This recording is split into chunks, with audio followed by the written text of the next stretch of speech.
God is simply unnecessary. God is simply unnecessary. God is simply unnecessary. And that injecting a supernatural intelligence as a device for explaining something, as a device for kidding yourself that you understand, is really to inject something that defeats the object of the whole exercise. We are trying to understand what's going on, the mechanism, the cogwheels that are actually causing the world of life or whatever it is to be the way it is. I'm all for codes of conduct, I'm all for codes of morals, I'm all for moral philosophy, ethical philosophy, political codes, legal codes, which guide our lives and which are probably not directly following from any kind of scientific principles. I'm all for that. If you want to call that religion, then that's your privilege. I would not call it religion because I think it's misleading, because to me religion carries a whole lot of other baggage, which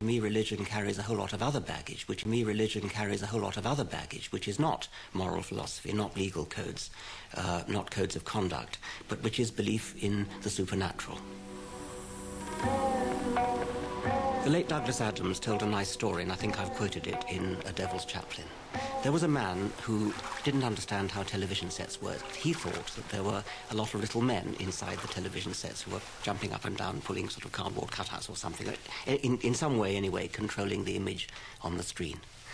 So an engineer explained to him that actually no, what happens in a television set is you've got cathode ray tube and you've got scan lines and all that sort of stuff, and he fully explained it to this chap how television sets worked, and he said, "Oh yes, yes, I understand. I finally understand how a television set works. But I expect there are just a few little men in there, aren't there?" Richard is one of the most spiritual people that I know. This might sound surprising. I mean it, of course, entirely in a non-religious sense. But his feeling of awe and wonder and humility in the face of the natural world is something I feel can only be described as spiritual. If you are a lover of truth, then it's very painful to see people's minds being fettered by ideas based purely on tradition and on faith and on revelation to an individual, which is then passed on through sacred texts and a whole ream of disciplines and prayers and so on, and all that builds up out of it.